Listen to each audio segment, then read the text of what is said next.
Hi, my name is Kayla Delpino. I'm a rising sophomore studying biology, and I'm from Norfolk, Virginia.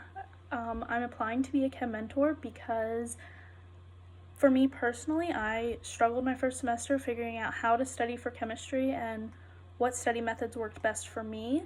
And going into my second semester, I had to try a bunch of new things and I improved a lot, and I want to be able to help other students improve and find out what their best way to study is for chemistry. For 0 milliliters of NaOH, you are going to have this equation, and because there's no NaOH, you're just going to yield a hydrogen ion and C2H3O2. So to find the pH, you can create an ice table. We are beginning with 0.1 molar and 0 and 0. So you're going to minus x on this side and add x to both of these.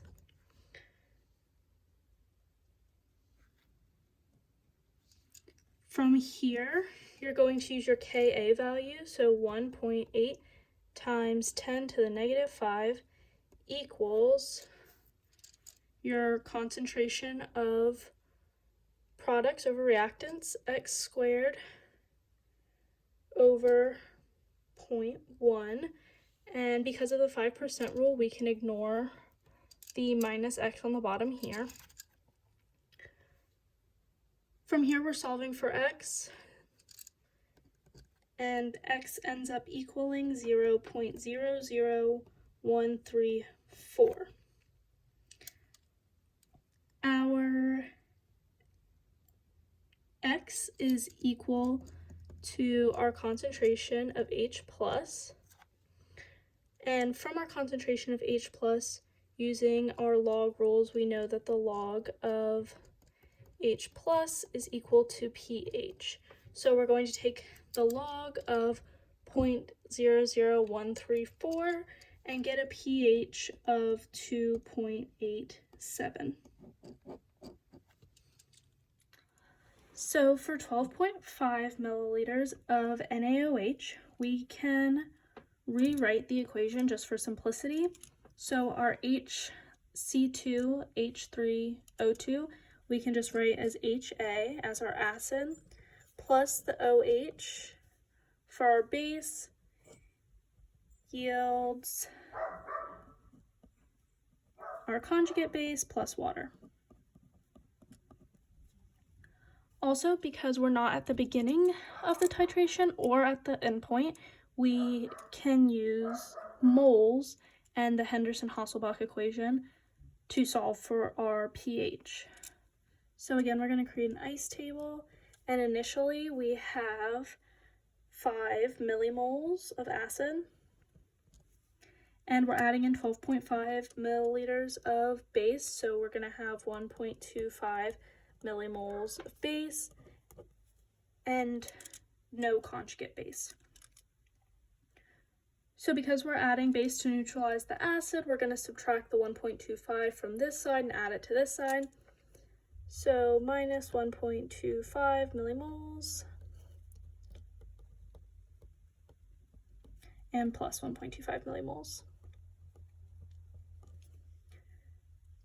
This is going to leave us with 3.75 millimoles, 0 and 1.25 millimoles now of conjugate base. So then for our Henderson-Hasselbalch equation, we know that that is pH equals pKa plus the log of the concentration of base over the concentration of acid. Our Ka is 1.8 times 10 to the negative 5. To find the pKa, we'll do the negative log of that.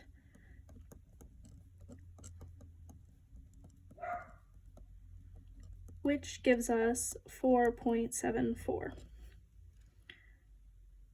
So now we have our pKa and we have our concentrations of base and acid. This is going to be our concentration of base because it's conjugate base, and this is going to be our concentration of acid. So we are going to do pH equals 4.74 plus the log of 1.25 over 3.75.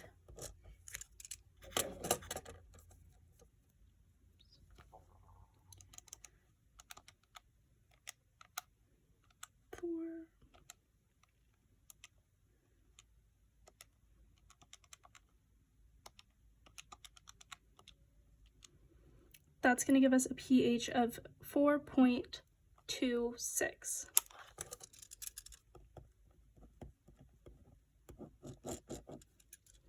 And finally, with 25 milliliters of NaOH, we can convert this to millimoles as well, which is going to give us 2.5 millimoles of NaOH. With the 2.5 millimoles of NaOH, we realized that that is half of the number of millimoles of acid. We originally started with 5 millimoles of acid, meaning that this is the half equivalence point of the titration. At the half equivalence point,